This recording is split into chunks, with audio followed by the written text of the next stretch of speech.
O nome Adolf Hitler é sinônimo de um dos conflitos mais mortais e destrutivos da história, que ceifou a vida de mais de 50 milhões de pessoas, incluindo um número estimado de 6 milhões de judeus assassinados através de genocídio sistemático. Pouco se sabe, com certeza, o que levou o filho de Clara e Alois Hitler, nascido em 20 de abril de 1889, um sábado de Páscoa tedioso e cinzento, a se transformar em um dos ditadores mais tirânicos e assassinos do mundo, mas não há dúvida de que a Segunda Guerra Mundial foi a guerra de Hitler.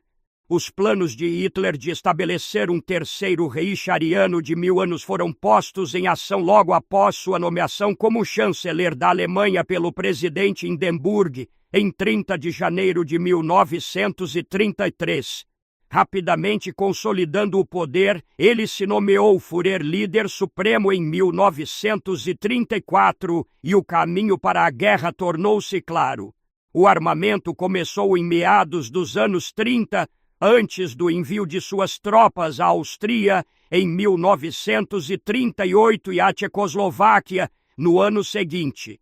Em agosto de 1939, Hitler e Joseph Stalin assinaram o Pacto de Não Agressão Germano-Soviético e, em 1º de setembro, a Alemanha invadiu Polônia do Ocidente com a ajuda soviética do Oriente. 2 dias mais tarde, a Grã-Bretanha e a França declararam guerra à Alemanha. Naturalmente, Hitler não agiu sozinho. Ele havia tomado o poder por meios diplomáticos e suas opiniões geraram enorme e genuíno apoio não só entre a poderosa classe de oficiais alemães, mas também entre milhões de cidadãos comuns que votaram no Partido Nazista. Ao unir os fios do pensamento de direita já presentes na Alemanha, Hitler aumentou irresistivelmente sua popularidade. Para muitos historiadores, a chave de seu sucesso foi seu carisma, melhor ilustrado pelo poder inspirador de seus discursos que, muitas vezes, deixavam sua audiência enfeitiçada. Segundo a testemunha ocular Konrad Eyden, seus discursos são devaneios desta alma de massa. Os discursos sempre começam com um profundo pessimismo e terminam em uma redenção exultante, um final feliz triunfante. Muitas vezes podem ser refutados pela razão, mas seguem a lógica mais poderosa do subconsciente que nenhuma refutação pode tocar.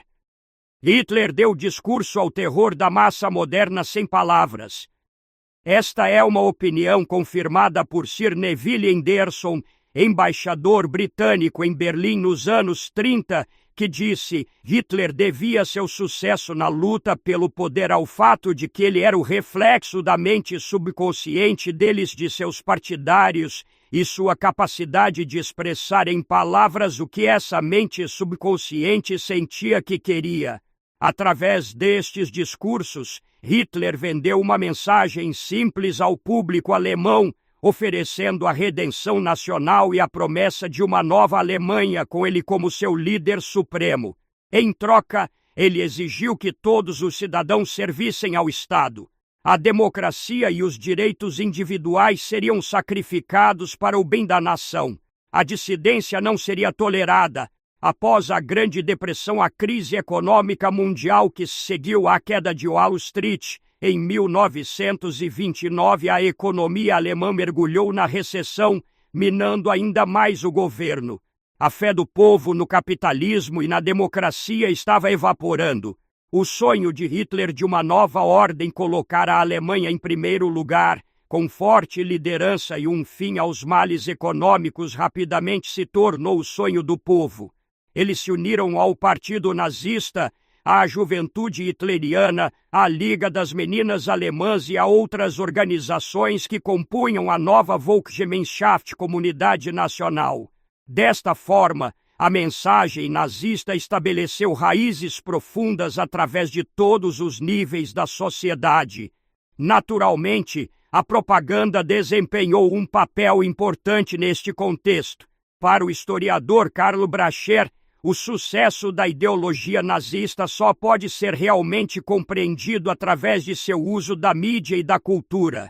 Ele aponta para o uso de técnicas modernas de formação de opinião para criar um fenômeno psicológico verdadeiramente religioso que o tornou tão poderoso.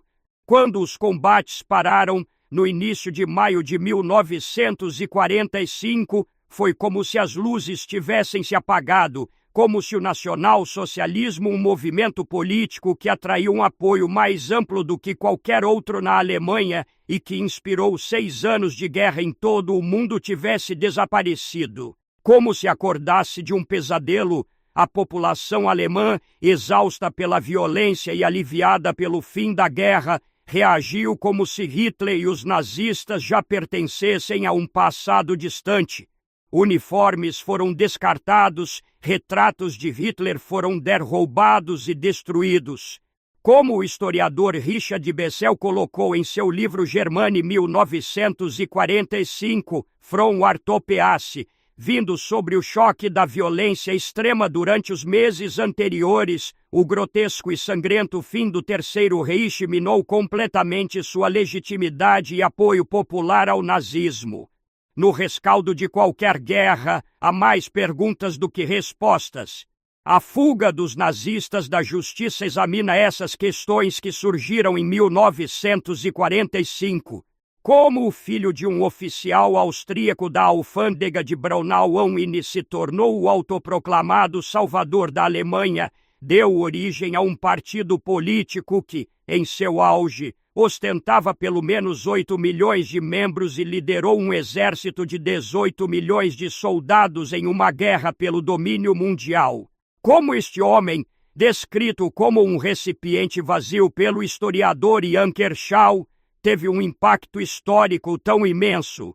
Como ele persuadiu cidadãos comuns a perpetuar crimes de guerra sistemáticos, massacres, estupros em massa, pilhagens, trabalhos forçados e prisioneiros de guerra e a matança genocida de judeus europeus, muitos dos quais morreram nos 44 mil campos nazistas.